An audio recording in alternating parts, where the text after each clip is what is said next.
First things first, Undisputed coming up next. Jenny Taft, good morning to you. What do you guys have on the show today?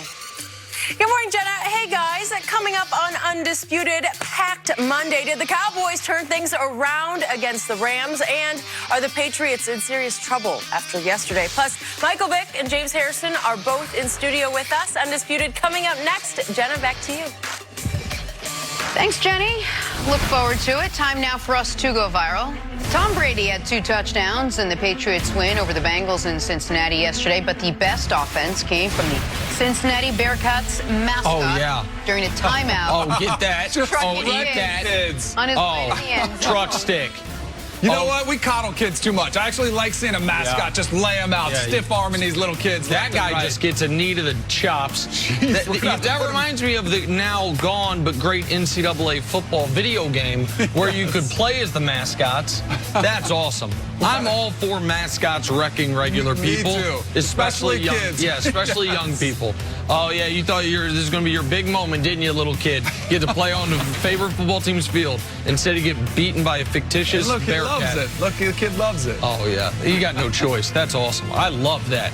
Those mascots played better than the Bengals in the second half. Yes, they did. I don't know who's playing quarterback for the mascots was better than Andy Dalton. Right. Would have had less interceptions. My God.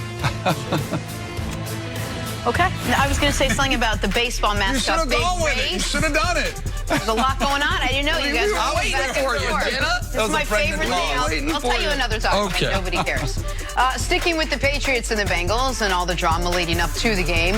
So the Patriots put it aside to beat Cincy behind 2 touchdown passes from Tom Brady. Their defense was back to wreaking havoc, forcing 5 turnovers. And about that drama.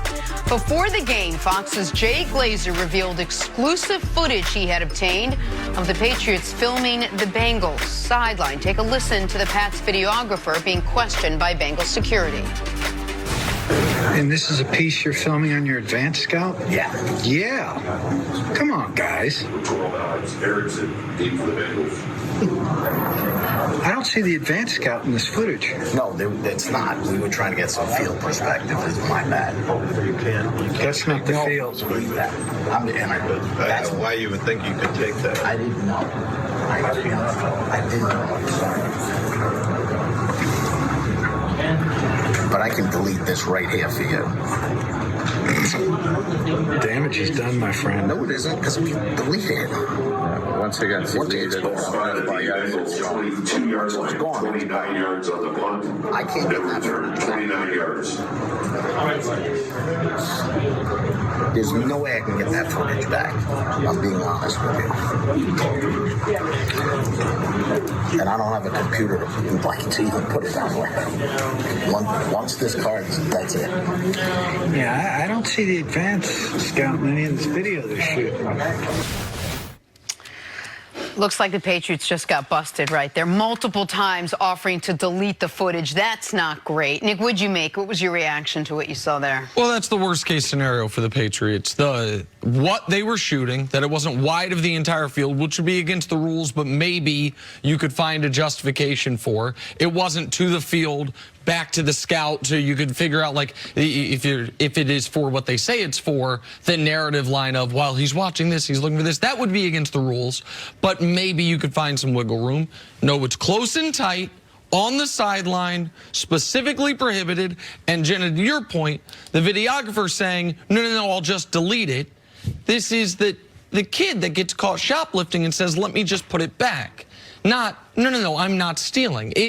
If I am to believe the videographer does not know what he's doing is against the rules, then why would his response be anything other than, I'm doing exactly what I'm credentialed to do here, and if you have a problem, you take it up with my boss, Bengals security guy, but I don't answer to you, I don't work for you, and I'm not going back to New England without what I was sent here to do. He does none of it, because in my opinion, he knows he's in the wrong. And the one other thing that was very interesting that came out this week in response, Danny, to this video was the person in charge of this, person who was there, the suspended sports entertainment employee. We found out his name because he gave a statement. His name is David Mondolo. He says he's worked for the organization for more than 18 years. The internet tells us he is currently the supervising producer for the New England Revolution.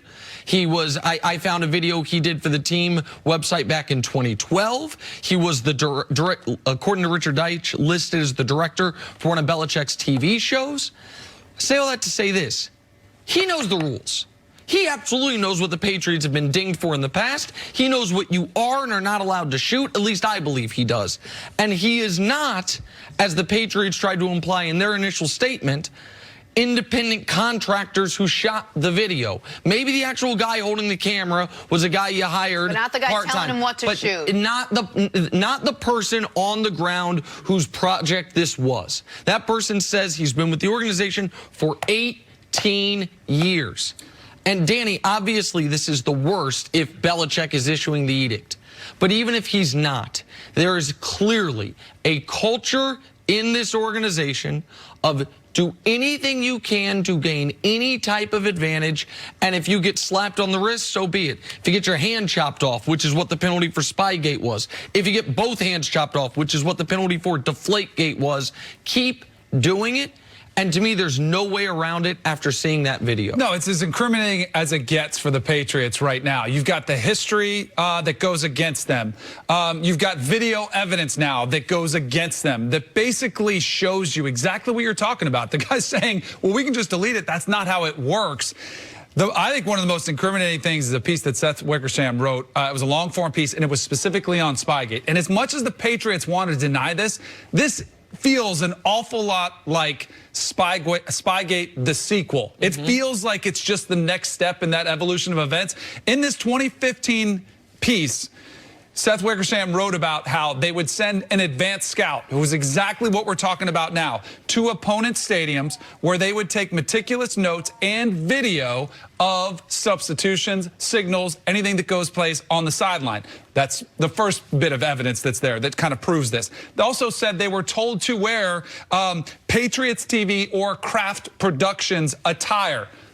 Fits, of course. They're saying, oh, it's just a crap production. It has nothing to do with the Patriots. What were they supposed to say? And they were even given excuses that said, tell them either A, you were filming the quarterbacks or the kickers, or for a TV show.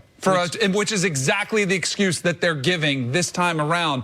It's just all of it. You put it all together, and it's just yet another blemish on this dynasty. And it's complicated because it is one of the most impressive runs we've seen in the sport. They do have a history of towing that line, which makes it really complicated for Roger Goodell and the NFL to dole out yet another punishment. But they can't have a double standard and say, well, they have had all the success, so they might not be doing it. They have to send a message because the integrity of the game is what matters here. And they are messing with the integrity of the game. They kept saying, well, maybe we didn't know the rules, or perhaps they didn't know the rules. There really is only one rule. The NFL prohibits videotaping anything that goes on the sideline. That's the one rule that you take with you if this is your job. So for you to say Bengals security knew the rule. Everyone knew the rule except for the guys seemingly who were shooting this video. Right, and so I know the question is going to be, what should the punishment be? Well, look at the punishment for Spygate. And you might say, well, this is not as bad as Spygate. Okay, fine. Potentially it's not. But you have now, if you're already on probation and you commit a violation, it might not be as bad as what your original crime was, but you're already in trouble. And the Patriots, every time maybe they're approaching, finally getting off probation, it's another thing like this, and now you're back in the system, fellas. You were relatively far removed from Spygate, and Deflategate comes. You're relatively far removed from Deflategate, and now this comes. And I cannot say definitively what happened. I don't think there's only a few people that can. I can say without a shadow of a doubt what I believe. And what I believe is this person, David Mondillo, who's released a statement. By the way, the team didn't ask him to release and doesn't seem, according to Mike Florio, they were that happy that he released, because we now know he's been there 18 years. We know his history. We know how high up in the organization he goes as far as being the supervising producer for the television broadcast for Kraft's soccer team. He, for some reason or another, believed he would be doing either going above and beyond or doing the minimum required for his job by coming back to town with this footage.